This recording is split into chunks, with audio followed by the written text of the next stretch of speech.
Les vraies voix Sud Radio, Christine Bouillon. Bonjour à tous, bonjour à toutes, et ce sont des vraies voix Sud Radio, les vraies voix des JO qui commencent avec une après-midi tout à fait spéciale sur Sud Radio. La France du rugby à 7 et Antoine Dupont qui entament dans moins de 30 minutes leur quête du sacre olympique pour la première fois de leur histoire. Coup d'envoi dans moins d'une demi-heure maintenant de ce France-États-Unis au Stade de France où nous irons dans un instant. Évidemment, impossible de ne pas vivre avec vous, chers auditeurs, ce moment historique. Vous allez pouvoir suivre cette rencontre en direct sur Sud Radio avec également l'autre match tout à l'heure en fin d'après-midi, enfin en début de soirée, ce France-Uruguay. Du beau monde autour de moi également pour vous accompagner et vivre cet instant historique, cette ouverture des Jeux Olympiques aujourd'hui, 2 jours avant la cérémonie d'ouverture. Antoine Mazère, bonjour. Bonjour Christine, bonjour à tous. Alors Antoine, on le dit, c'est une après-midi historique pour le rugby à 7 français, mais pour le sport français en général. Oui, parce qu'après des mois de sacrifices, des années, voire pour certains, ça y est, le rêve de disputer des Jeux Olympiques et surtout à la maison, en France, au Stade de France, ça y est, ça va se réaliser dans moins d'une demi-heure maintenant pour l'équipe de France. L'équipe de France du rugby à 7 qui ne s'était pas qualifiée aux Jeux de Tokyo en 2021 va pouvoir peut-être, et qui arrive surtout dans la peau peut-être d'un favori, on va en discuter, qui vient de remporter il y a moins de 2 mois la Coupe du Monde de rugby à 7 emmené par Antoine Dupont. On va le vivre dans quelques minutes, mais déjà l'ambiance au Stade de France commence à monter et les joueurs sont en train à l'échauffement actuellement. À l'échauffement, bien sûr, on est à moins de 20 minutes de ce coup d'envoi de ce France-États-Unis. Pour nous accompagner également et vivre avec lui, Johan Huget, notre consultant. Bonjour Johan. Bonjour à tous. Bonjour Johan. Alors, on est comment, Johan Huget, à quelques minutes de ce France-États-Unis en rugby à 7 à ces JO de Paris? C'est énorme quand on y pense finalement. C'est énorme, on a la chance de pouvoir vivre ça. On va participer à ce qui se fait de mieux dans le sport, malgré les Coupes du Monde. Et je pense qu'on est à l'image de nos joueurs français, excités et impatients de voir ça démarrer. Ouais, et quand on a été un grand joueur comme vous, Johan Huget, est-ce que quelque part on se dit pas si un jour j'avais pu vivre ça, c'est pas un peu ce qui vous anime ou vous traverse? Non, ça m'anime. Non, c'est pas forcément. Je ne vis pas trop dans le regret. J'ai eu la chance de vivre plusieurs Coupes du Monde, mais c'est comme l'a dit Antoine, c'est beaucoup de sacrifices. Un jeu totalement différent du rugby à 15, une autre préparation. Antoine Dupont a eu la chance de pouvoir vivre cela et d'avoir le club et la fédération qui jouent le rôle important pour l'amener jusqu'aux Jeux Olympiques. Mais sinon, c'est beaucoup de sacrifices pour arriver à ces Jeux Olympiques et on avait une vie en club déjà bien remplie. Oui, tout à fait. Johan Huget, bien sûr, on va y revenir dans un instant sur les chances françaises dans ce tournoi olympique. Ça va aller très très vite, finalement, on sera assez rapidement fixé, mais on va prendre, comme le disait Antoine, l'ambiance du côté du Stade de France avec notre reporter qui va nous faire vivre tous les Jeux Olympiques dans tous les coins de Paris, de la région parisienne. Bonsoir ou bonjour, on n'est pas encore trop ce soir. Oula, avec Clément Arion. Bonjour Clément. Christine. En effet, les Argentins sont à quelques mètres de la ligne d'en but. Donc voilà, un petit peu d'ambiance au Stade de France. 65 000 personnes environ présents. Voilà, on a commencé avec Australie-Samoa, victoire des Australiens 21-14. Argentine-Kenya et puis ici évidemment tout le monde attend l'équipe de France face aux États-Unis. Une ambiance assez particulière. Il y a des supporters de tous les côtés, des Uruguayens, des Argentins, des supporters des États-Unis également. On a vu des Mexicains déguisés. Voilà, tout le monde est là pour encourager son équipe, pour encourager sa nation. Alors, racontez-nous, faites-nous rêver aussi. Racontez-nous les coulisses. Est-ce que c'est facile d'arriver au Stade de France? Est-ce que à l'extérieur il y a de l'ambiance? Comment tout ça s'organise finalement? On a dit beaucoup de choses sur l'organisation. Est-ce que vous avez trouvé, par exemple, c'était fluide, Clément? Alors pour moi c'était assez fluide. J'ai cru entendre que du côté du Parc des Princes ça avait été un peu compliqué pour le match de l'Espagne. Ici au Stade de France, pas de problème à signaler, une ambiance assez bon enfant aux abords du stade, beaucoup de stands. Bon, je vous avoue que la bière était un petit peu chère, 12 € la pinte aux abords du Stade de France. Quand même. Ah oui, alors là effectivement elle est estampillée Paris 2024 j'espère, avec le gobelet collector. C'est ça, exactement. Allez, on va vous retrouver bien évidemment, Clément, pour vivre l'ambiance sur place à tous les moments et les points chauds de ce France-États-Unis. On ouvre donc notre dossier à quelques minutes du coup d'envoi. Donc ces Bleus, est-ce qu'ils sont favoris et pourquoi, Antoine et Johan? Alors, on dit ils ont été champions du monde, mais est-ce que ça suffit sur un tournoi olympique? Est-ce que c'est la même concurrence? Je commence avec vous, Johan Huget. La même concurrence, effectivement, c'est les meilleures équipes qui se retrouvent et qui ont été qualifiées pour les Jeux Olympiques. Après, il y a une forme de pression aussi. Les Français doivent la gérer. C'est à la maison, c'est le plus gros tournoi auquel ils vont jouer, participer. Donc, il faut bien entamer déjà ce premier match, enlever toute forme de pression et bien sûr, ils ont gagné, on peut dire, champion du monde. Ils ont fait un parcours remarquable. Mais là, tout est remis à zéro et ce titre n'aura pas autant de saveur s'ils loupent un peu ce tournoi. Mais en tout cas, ils ont l'air d'être bien préparés pour ça. Alors, Johan, vous bougez pas parce qu'on a la composition qui vient de tomber, Antoine Mazère, la composition du set de départ. Ouais, on y reviendra un petit peu plus tard, avant le coup d'envoi, mais on peut vous affirmer que Antoine Dupont sera bien titulaire aux côtés de Ryan Rebach, Paulin Riva, capitaine de cette équipe de France, associé à Jefferson Lee Joseph, Antoine Zegdar, Jean-Pascal Barak, l'expérimenté, et Jordan Sefo. Le banc des remplaçants sera composé de Varian Pasquet, Andy Timo, Théo Forner, Stéphane Parès sera sur le banc des remplaçants aux côtés de Aaron Grandidier. Voilà pour la composition des équipes de France. On viendra tout à l'heure un peu plus en détail. Alors, on fait un focus pour commencer aussi sur Antoine Dupont, sur Toto qui se lance ce défi, qui prend une bouffée d'air. Johan Huget aussi à travers cette aventure olympique, une bouffée d'air. Mais quel a été son moteur et comment vous analysez aussi ce qu'il a apporté à cette équipe de rugby, d'équipe de France à 7 quand on vient du 15, il a fallu qu'il rentre dans un collectif, qu'il a fallu qu'il rentre dans un système de jeu. Comment vous avez vu cette transition quelque part? La transition pour Antoine, elle est arrivée à point nommé après une déception en Coupe du Monde 2023 l'année dernière. Il avait besoin de se mettre un nouveau challenge et je pense que le fait d'être parti à 7, de repartir à 0, de pas savoir s'il allait avoir le niveau, enfin, il y a que lui pour douter de savoir s'il allait avoir le niveau, mais ça lui a fait le plus grand bien de rentrer par la petite porte, d'être discret. On a voulu le mettre en avant, il a refusé parce qu'il y avait déjà un collectif avant lui. Et c'est un garçon rempli d'humilité et le fait d'avoir basculé sur le rugby à 7, parce que quand il est revenu, il a eu un peu de difficulté aussi avec son club à se remettre dedans, il prenait pas trop de plaisir. Et puis là, on l'a vu sur les premiers tournois, il a apporté toute son aura, sa confiance qu'il peut dégager quand il est marqué sur une feuille de match. Je crois que le Stade Toulousain a perdu 2 matchs avec lui cette saison ou un match. Donc c'est pour vous dire qu'il dégage autant de confiance à 15 et à 7 parce que à chaque fois qu'il a été là, ils ont pu décrocher un podium.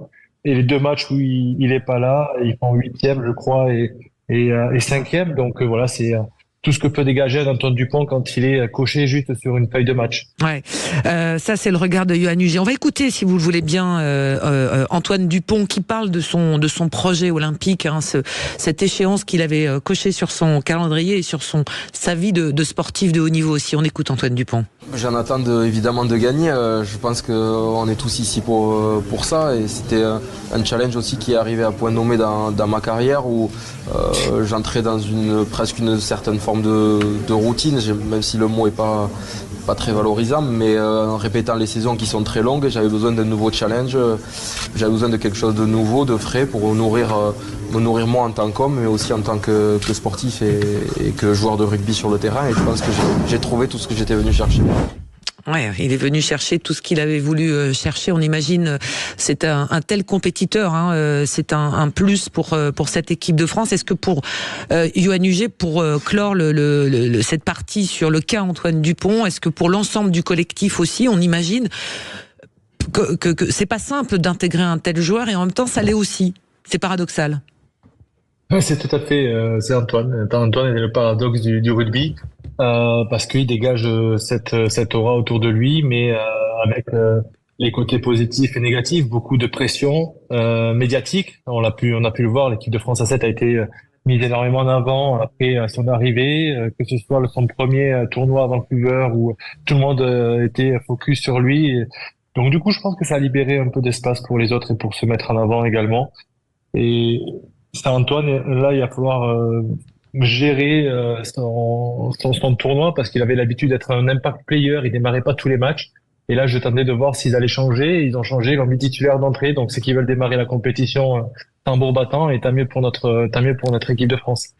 Allez, on va continuer avec vous, Johan Huget, Antoine Mazère. Dans un instant, on va s'intéresser aussi au fait de jouer à Paris, à domicile. Est-ce que c'est le petit plus ou est-ce que c'est un petit coup de pression supplémentaire pour cette équipe qui semble pourtant extrêmement bien préparée mentalement? Et puis on ira bien sûr voir du côté des supporters dans un instant. On va faire un petit coucou à Léo qui est à Bayonne. Bonjour Léo. Bonjour. Bonjour Léo, vous ne bougez pas, vous êtes prêts pour ce match? On fait une petite coupure sur Sud Radio, là on s'arrête un instant et on vous retrouve après pour que vous nous disiez un tout petit peu ce que vous ressentez, est-ce que vous êtes confiant et comment vous allez suivre ces JO. D'accord Léo? Ça marche. Allez, à tout de suite sur Sud Radio. On est à un petit quart d'heure, un gros quart d'heure du coup d'envoi de ce France-États-Unis, le coup d'envoi du tournoi olympique de l'équipe de France à 7. À tout de suite. Sud Radio, votre attention est notre plus belle récompense. Les vraies voix Sud Radio, Christine Bouillon. Les vraies voix des JO, on est ensemble jusqu'à 20h30, après-midi spécial avec le coup d'envoi des compétitions aujourd'hui, le football qui a lieu en ce moment avec un Argentine-Maroc. Le Maroc qui mène 2-0 contre l'Argentine, mais nous, ce qui nous intéresse aussi et fortement, c'est bien sûr cette équipe de France à 7 qui va démarrer dans exactement 14 minutes son tournoi olympique face aux États-Unis. On a deux infos, Antoine Mazère, c'est la compo de l'équipe de France et un premier indicateur de résultats. Oui, la compo, on y reviendra tout à l'heure en détail, mais Antoine Dupont est bien titulaire à côté de Paulin Rivard, Ryan Rebat, Jefferson Lee-Joseph, Antoine Zegdar, Jean-Pascal Barak et Jordan Sefo pour le set de départ de l'équipe de France. Et tout à l'heure, l'Australie a battu les Samoa 21-14 et petite frayeur sur le stade de France parce que l'Argentine mène que 17-12 face au Kenya. L'Argentine, pour ceux qui ne regardent peut-être pas le rugby à 7, c'est l'équipe qui a fini première de toutes les étapes de toute l'année, meilleure nation du monde. Après, elle a perdu face à l'équipe de France lors des tournois à Madrid, mais c'est vrai que l'Argentine face au Kenya qui évoluait cette saison dans le championnat B du rugby à 7. Donc c'est pour vous dire pour l'instant la performance qu'est en train de réaliser le Kenya. L'Argentine vient de marquer à l'instant, mais match très compliqué, premier match piège pour l'Argentine au Stade de France. Il reste 3 minutes à jouer et l'Argentine mène 19-12, mais rien n'est fait. Alors on va voir dans un instant avec Johan Huget, avec vous Antoine Mazère, si jouer à domicile justement n'est pas un piège compte tenu de la pression qui s'exerce sur les épaules des joueurs du 7 de France, parce que j'allais dire de 15 de France, mais le 7 de France. On retrouve Léo à Bayonne. Bonjour Léo, à nouveau. Bonjour. Bon, vous êtes pas inquiet, pas stressé, vous êtes confiant? Je dirais plutôt prudent et impatient. Confiant, on attaque avec quand même un sacré morceau, les États-Unis qui sont vraiment à prendre très très au sérieux. Très impatient forcément avec il y a eu évidemment l'arrivée d'Antoine Dupont dans cette équipe, les résultats récents qui sont quand même vraiment très très bons.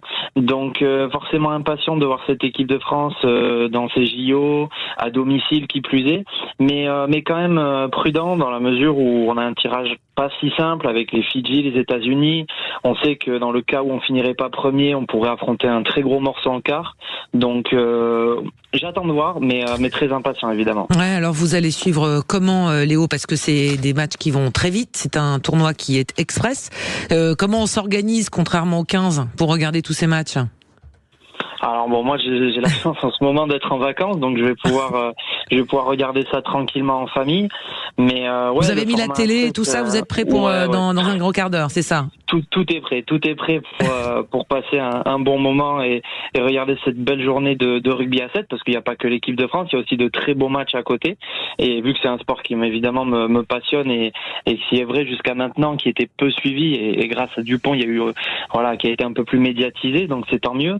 Donc très en place pour cette belle journée et très très hâte de voir tous ces matchs. Allez, on vous souhaite un bon match, un bon tournoi olympique. Léo, du côté de Bayonne, où vous nous écoutez sur Sud Radio. la radio du rugby. Alors, Yoann Huget, Antoine Mazère, on parle de cette notion de pression, évidemment, qui doit être gérée, mais qui est anticipée aussi par les coachs, par les préparateurs mentaux. Cette pression de jouer à domicile. Yoann, comme vous connaissez les joueurs, comme vous connaissez l'encadrement, tout ça a été pris en compte. Ça ne devrait pas peser trop lourd sur les épaules des Français? Peser trop lourd, je sais pas, on va le voir dès les premières minutes. Il va falloir qu'ils lâchent la pression, qu'ils prennent beaucoup de plaisir. Après, même si on prépare un événement comme ça, on a pu le voir avec notre équipe de France à 15. C'est jamais évident d'être constant sur toute la compétition, mais j'espère que même s'ils perdent, on parle de malheur. La chance qu'on a à 7, c'est que tout soit remis à zéro, même avec une défaite. Leur tournoi ne serait pas fini, il y aurait juste un peu plus de pression. Mais en tout cas, on espère qu'ils vont démarrer tambour battant. Et je sais que le staff, pour avoir échangé avec Antoine, a tout mis en œuvre pour libérer un maximum de pression. Et je pense que cette équipe, elle ne succombe pas trop à la pression. Ils ont juste hâte de démarrer le tournoi.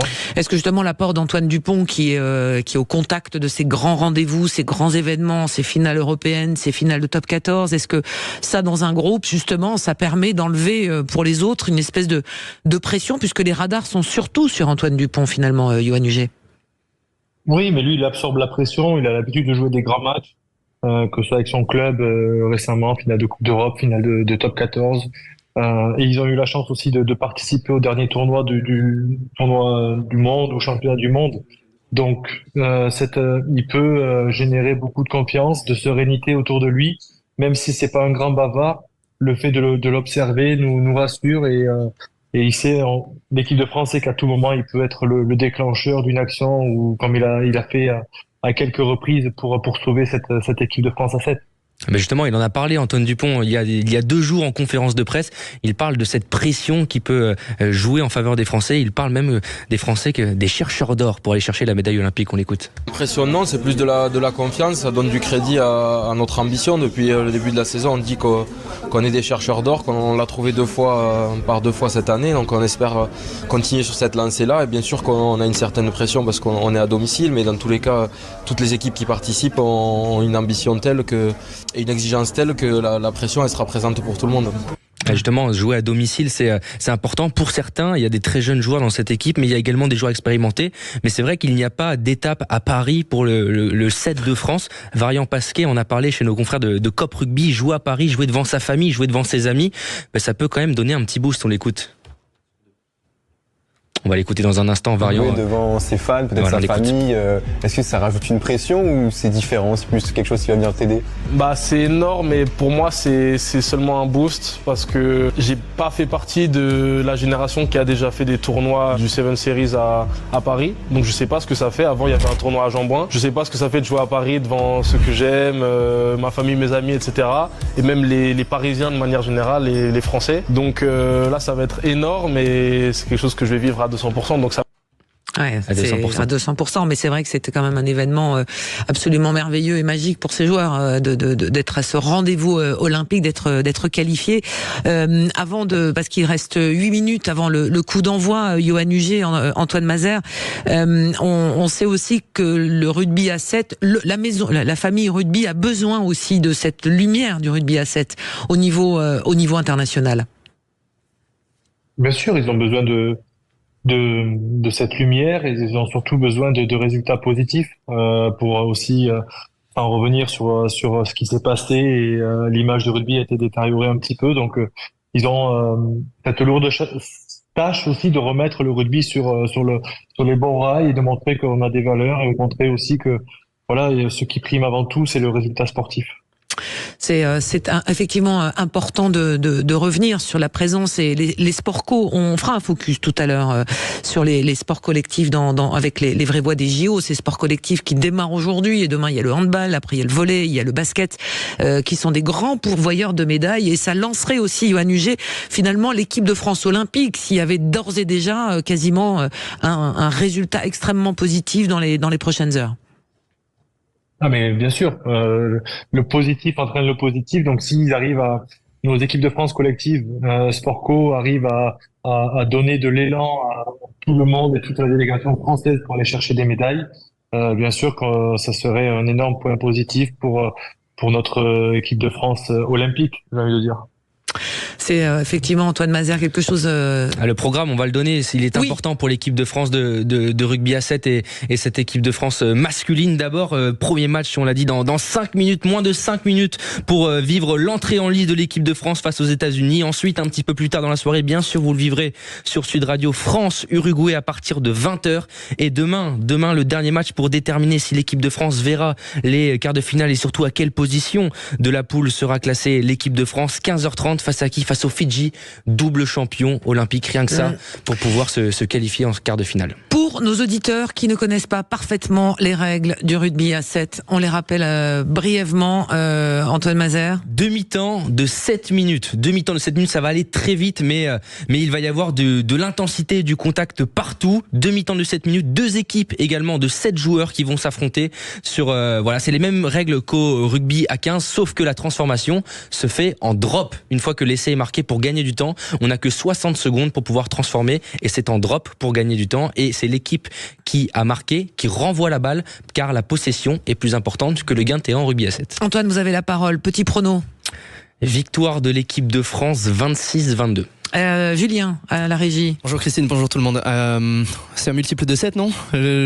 Pour les pronos, on va dire sur un 21-7 pour la France. Allez, Gauthier, notre assistant. Allez, on va être optimiste, je dirais 27-10 pour la France. 27-10. Yoann Huget. 35-7. Ah oui. Eh ben moi je vais dire un 42-14. Allez. Allez, on se quitte un instant parce que à 16h30 pile, c'est le coup d'envoi et on va le vivre ensemble. On va vous le faire vivre avec Antoine Mazère, Yoann Huget sur Sud Radio, ce France-États-Unis, ce premier match de l'équipe de France de rugby à 7 avec Antoine Dupont titulaire d'entrée. On s'arrête un court instant et on revient en direct pour suivre ça depuis le Stade de France. À tout de suite.